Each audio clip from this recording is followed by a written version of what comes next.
1 Samuel 15. Saul ditolak sebagai raja. Berkatalah Samuel kepada Saul, "Aku telah diutus oleh Tuhan untuk mengurapi engkau menjadi raja atas Israel umatnya. Oleh sebab itu dengarkanlah bunyi firman Tuhan. Beginilah firman Tuhan semesta alam. Aku akan membalas apa yang dilakukan orang Amalek kepada orang Israel, karena orang Amalek menghalang-halangi mereka ketika orang Israel pergi dari Mesir. Jadi pergilah sekarang, kalahkanlah orang Amalek, tumpaslah segala yang ada padanya, dan janganlah ada belas kasihan kepadanya. Bunuhlah semuanya, laki-laki maupun perempuan, kanak-kanak maupun anak-anak yang menyusu, lembu maupun domba, unta maupun keledai." Lalu Saul memanggil rakyat berkumpul dan memeriksa barisan mereka di Telaim. Ada 200.000 orang pasukan berjalan kaki dan 10.000 orang Yehuda. Setelah Saul sampai ke kota orang Amalek, disuruhnyalah orang-orang menghadang di lembah. Berkatalah Saul kepada orang Keni, "Berangkatlah, menjauhlah, pergilah dari tengah-tengah orang Amalek, supaya jangan kulenyapkan kamu bersama-sama dengan mereka. Bukankah kamu telah menunjukkan persahabatanmu kepada semua orang Israel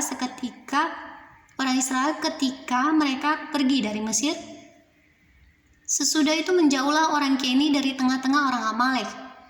Lalu Saul memukul kala orang Amalek mulai dari Hawilah sampai ke Syur, yang di sebelah timur Mesir. Agag, raja orang Amalek, ditangkapnya hidup-hidup, tetapi segenap rakyatnya ditumpasnya dengan mata pedang.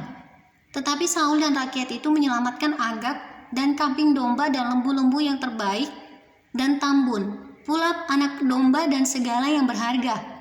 Tidak mau mereka menumpas semuanya itu, tetapi segala hewan yang tidak berharga dan yang buruk itulah yang ditumpas mereka.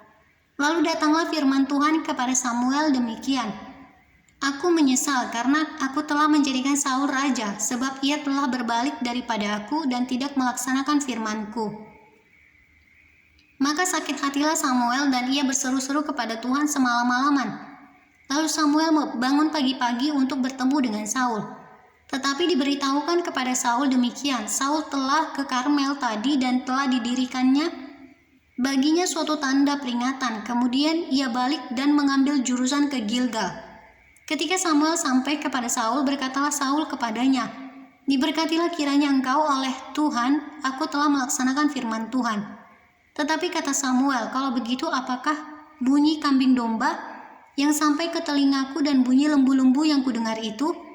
Jawab Saul, "Semuanya itu dibawa daripada orang Amalek.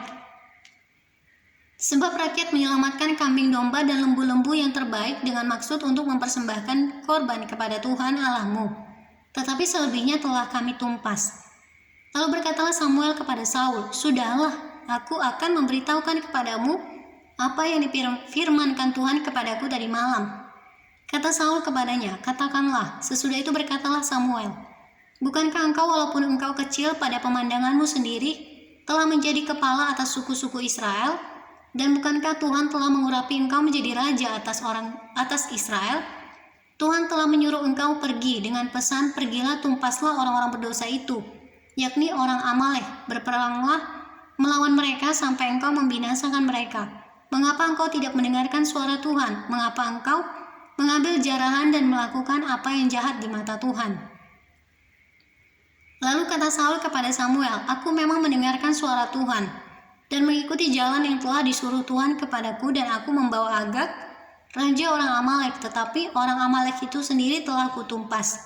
Tetapi rakyat mengambil dari zarahan itu kambing domba dan lembu-lembu yang terbaik dari yang dikhususkan untuk ditumpas itu, untuk mempersembahkan korban kepada Tuhan Allahmu di Gilgal."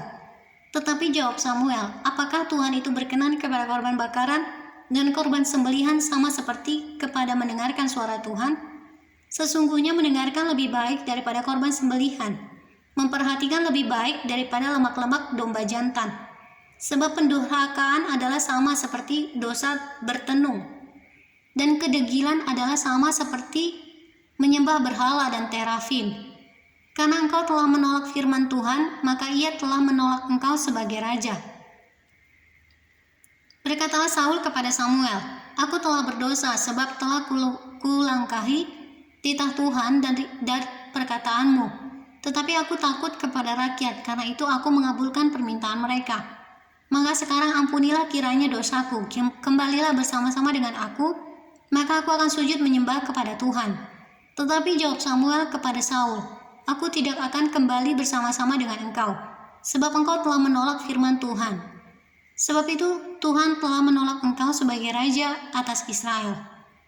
Ketika Samuel berpaling hendak pergi, maka Saul memegang punca jubah Samuel tetapi terkoyak. Kemudian berkatalah Samuel kepadanya, "Tuhan telah mengoyakkan daripadamu jabatan raja atas Israel pada hari ini dan telah memberikannya kepada orang lain yang lebih baik daripadamu. Lagi Sang Mulia dari Israel tidak berdusta, dari ia tidak tahu menyesal, dan ia tidak tahu menyesal. Sebab ia bukan manusia yang harus menyesal." Tetapi kata Saul, "Aku telah berdosa, tetapi tunjukkanlah juga hormatmu kepadaku sekarang di depan para tua-tua dan bangsaku dan di depan orang Israel. Kembalilah bersama-sama dengan aku, maka aku akan sujud menyembah kepada Tuhan Allahmu." Sesudah itu kembalilah Samuel mengikuti Saul, dan Saul sujud menyembah kepada Tuhan. Lalu berkatalah Samuel, "Bawa kemari Agag, raja Amalek itu." Dengan gembira Agag pergi kepadanya, sebab pikirnya sesungguhnya kepahitan maut telah lewat. Tetapi kata Samuel, "Seperti pedangmu membuat perempuan-perempuan kehilangan anak, demikianlah ibumu akan kehilangan anak di antara perempuan-perempuan."